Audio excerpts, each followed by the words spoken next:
Right, so it's time to be honest.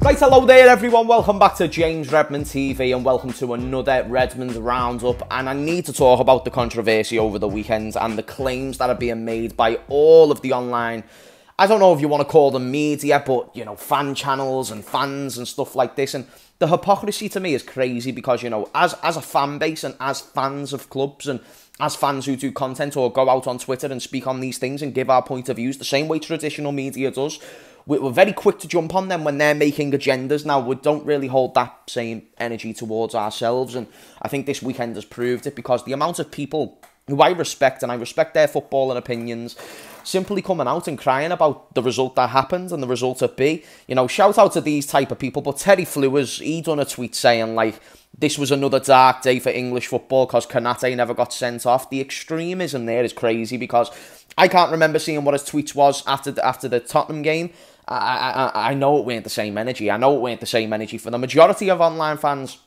I saw Aaron United, he's a good friend of mine, coming out saying Everton got robbed and somehow deserved something out the game. In fact, let me not misquote him. He said Liverpool didn't deserve to win, which implies Everton deserves something, because if Liverpool don't win, the minimum that Everton get is a draw. So that's why I think, how can you watch a game which, okay, if you want to use possession, 78 possession to 22% possession. Everton only conducted 110 passes throughout the entire game, one of the lowest in Premier League history. How do you come to the conclusion, based on one poor refereeing decision, Everton got robbed or Everton deserved something out of that game? That is ludicrous. Now, I gave you an example of 2 Manchester United fans, but there's numerous other people as well jumping on the one quote that Jurgen Klopp came out and said, we got lucky with the Konate challenge. Now, I disagree with that quote. I don't think Konate needed to be sent off. That isn't even what matters. And people will say to me, well, James, your own manager said that Konate deserved to be sent off. Well, you don't agree with Jurgen Klopp on a lot of decisions, and I don't agree with him on this one. I thought Konate was fine to stay on the pitch. I thought it was very subjective. I don't think it was an objective reality that he deserved to be sent off. And I thought the second challenge was very, very minimal. I've seen many, many instances like that. It doesn't conclude or make my brain lead towards, this is a dark day in English football. What is a dark day in English football is when you're listening to that VAR audio against Spurs, which only the mainstream media caused an outrage about. Why? Because of clicks, because of all these things, not because of concern, not because they're bothered about Liverpool, but because of the agenda that it runs, the clicks that it generates. And it's always good to go at the referees. This is something that mainstream media has done for a long, long time, because it's an evident... the problem is evident. You can see that it's a little bit fucked. You can see that it's inconsistent on many occasions. And in that instance, it was terrible. But you got fans coming out saying Liverpool are crying, Liverpool are this, and it happens to everybody. Whereas now that this red card decision has happened, people aren't saying that. People aren't saying, oh, Everton just need to deal with it the same way they were saying with us. They're saying Everton got absolutely robbed. Why? Because it's always cool to support the small teams. And the teams that you hate, such as Liverpool, whether you want to deny it or you don't, it's in your DNA to hate us. So what this means now, we nullify proper, intellectual, honest footballing chat, and it's just whatever gets clicks. And I want to call out the hypocrisy of many fans online, and I'm a part of this group. There's times where I go Man United, but I'm very evident that I'm being shameless, right? I don't give Manchester United much praise at all. I don't do the same with City. I don't do the same with Chelsea. And 115 charges I'll go at City for. Manchester United being crap, I'll go at them for.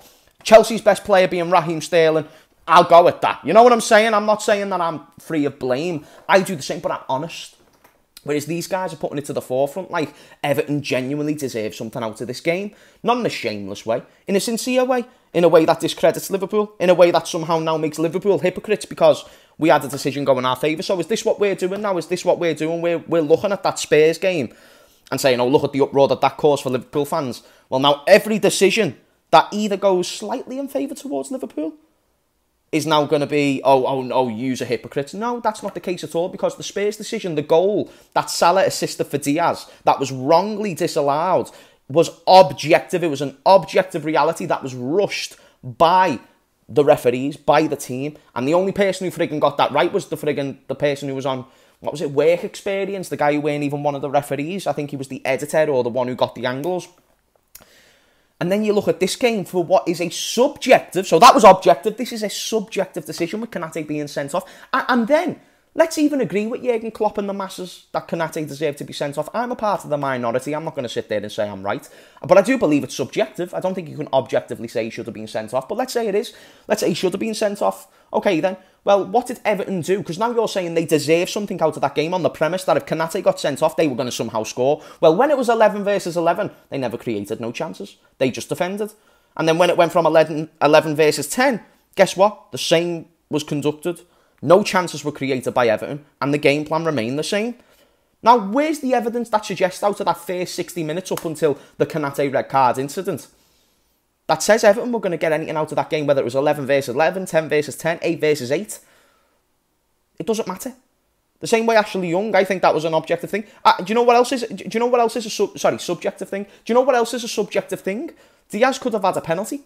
No one was talking about that, and this is what I mean about agendas. You've got to be fair. So if Konate should have been sent off, and that's the premise of Everton possibly getting something out of the game, well, what about another penalty for Luis Diaz? I think that would have changed the course of the game very drastically. I'm not going to lie to you. So I'm here to talk about the hypocrisy of many fans online, because they quite clearly do have an agenda against Liverpool, which is fine. But just be honest, and just be sincere that I don't like Liverpool, therefore that's why I'm coming to the forefront with these views. And you are being extreme when you say Liverpool didn't deserve to win the game. We created the majority of the chances. We literally conducted the quiet of the game. And Everton never had nothing for us. And the only thing you can praise them for is literally being a River FC. You can say, okay, you put all your men behind the ball. It worked in large parts of the game. But there was 2 moments where it never, because Salah went and scored. Salah scored a penalty. The penalty was rightly given. And then Salah scored a pass from Nunes. It was an open goal. Fine finish, 2-0, Bob's your uncle, Fanny's your aunt. It's a very simple premise. But you're saying that the premise here is that if Konate got sent off, that now means Everton would have somehow got back into the game. Well, when it was 11 versus 11, there was nothing that was seeming to go in that direction. When it was 10 versus 11, Everton made no change to their system. So that doesn't tell to me if it was 10 versus 10, it would have changed much at all. In fact, it probably says we probably still would have dominated the game. Also, evidence suggests when Liverpool have gone down to 10 men, i.e. Spurs, we've got better with performance. Everton didn't get better with performance, but yet people don't want to talk about that. So what does this mean? It means it's cool to degrade someone like Liverpool, a big team, and then it's cool to support a small team in Everton. That's what was shown to me. So what we've established is, when it comes to Liverpool, on a rival fan basis, there's a lot of rival fans who are not going to put football intellect to the forefront. And believe me, people like United Aaron, who I have a lot of respect for, has an immense amount of that. But when I saw his clip on Instagram, I just thought, wow, like, you genuinely have a hate towards Liverpool. And he probably thinks he's being dead sincere. But I think that the overriding bias of hating Liverpool, and rightly so, because he's a United fan, to come to the conclusion that Everton deserves something out of that game because of a red card is mind-boggling to me. No mention of the Diaz foul. No mention of any decisions that went against us. Only the Konate challenge, and somehow that means they would have got a point. Crazy. Another thing that proved this was the Salah hate. That, to me, was also very, very evident. That suggests that, oh my goodness, Salah just gets shat on after every single game. Spurs fans were coming out after the game against them saying, oh my goodness, Salah was pocketed, this, that and the other, never got a goal contribution, even though he rightly should have. And every single game, people will walk away from their stadium saying Salah was pocketed today, yet he'll walk away with a goal or assist. Now, I am someone who agrees with the notion that Salah, if he's not scoring or assisting, he ain't doing too much. But because he actually scores and assists the majority of the games, the statement that I've just said is not a consistent statement. It's not a week in, week out statement, because he's getting goals and assists week in, week out. So therefore, he's doing things. I just think outside of those goals and assists, he doesn't do a hell of a lot. There is the odd anomaly where he'll create a lot of chances that aren't being put away. There was a lot of examples last season, even this season, where Nunes has missed chances and other attackers have missed chances off the back of created chances by Salah. But to say that Salah has the ability to take on 4 or 5 players, besides that week of madness where he done it against Watford and Manchester City and he just dribbled past all of them, he doesn't do that. He's not that type of player. He's very much efficiency over ability. And you know, you think about Mohamed Salah, he's very much numbers above just, you know, trying to influence the game in a positive way and, you know, linking up the play and stuff like this. We've got other players to do that. Salah is the one who's there to be on the end of goals or the man before the end of a goal. And outside of his goals and assists, I very rarely see Salah having a 10 out of 10 performance, a 9 out of 10 performance. The majority of the time, I think Salah's being pretty quiet today. Or he's getting tackled a lot, or he is being pocketed. But what makes someone like Salah truly great is the fact that he's so one-dimensional. He always looks to cut in on inside that left foot. Yes, he's now a lot more smarter with his creativity, yet you still can't stop him. Virgil van Dijk done an interview one time and he said, who's the hardest player that you've ever played against? He then said to the forefront, Lionel Messi, but my personal most difficult player was Olivier Giroud. We'll do not an all game, but we'll find a way to score. That's interesting from one of the best centre-backs in recent time in the Premier League.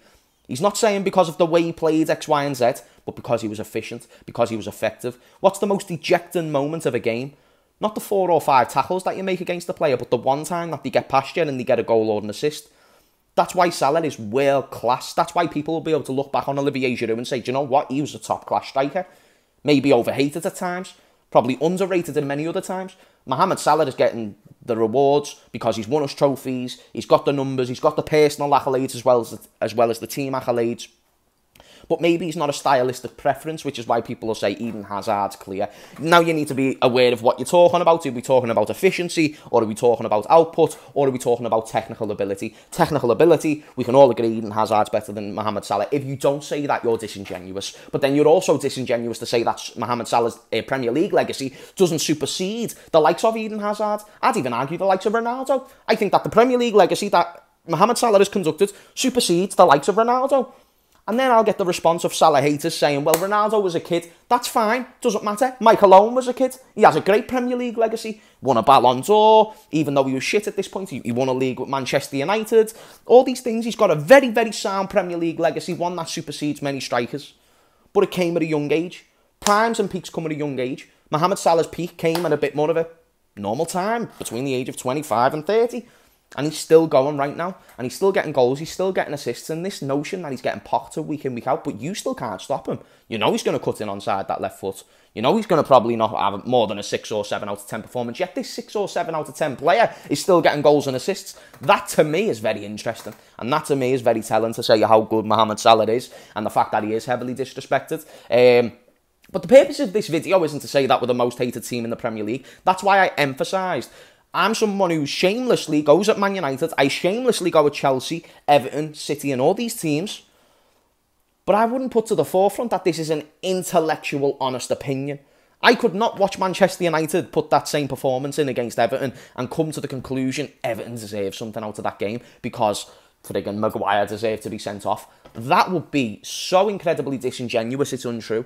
And that's the notion that was pushed this weekend. And it was like trying to be a comparison to the Spurs game when you're trying to compare a subjective decision onto an objective reality, which was that was a goal. Wild to me. So let me know what you think in the comments down below. Do you think Everton was robbed? Whether you agree with Jurgen Klopp or not on the Konate red card is not the point. The point is that doesn't, even if it was definitely a red card, there's no evidence in the prior 60 minutes that says Everton were going to get anything out of that game. They had one chance. I think both of their chances, or 3 of their chances, were from outside the box. You know what I mean? Dwight McNeil did something where he tested Alisson. Onana had the halfway line shot. Otherwise, it was pathetic football from Everton, and he didn't deserve anything out of the game. But I have got an Everton fan, one of my good friends, Fercho Nino is what I like to call him, but his name's Josh. Josh is going to come on the channel. We're going to get his point of view on the game, and he's going to probably give me his insight, and we'll see if we agree or disagree, but it's going to be a good back and forth discourse. But I think before jumping to conclusions, we need to be more, I don't know, I think we need to make realise, like, are we trying to defend the integrity of the sport, or are we being shameless? And I think a lot of fans try to play the part of, okay, I'm supporting the integrity of the sport, but really they just have a bias towards Liverpool because they never held this same energy after Spurs. Let me know if you think I'm just being a victim or whatever, I don't care. But I think that was the inconsistencies that I seen over the weekend, because Everton did not deserve anything out of that game. But yes, there was admirable qualities about their defensive performance at times. And yes, you can make a claim that Konate should have been sent off, but then I can make the claim there's no evidence to suggest that would have changed the course of the game at all. But anyway, until our streams later, that one's going to be at 6. Then I'm going to do a live stream at 9, and then I'm on the big 6 at 10 PM. Boom. Grizz must be having the day off. Anyway, guys, thank you for watching. Appreciate all the support and love. And until next time, I'll see you in a bit. Sayonara.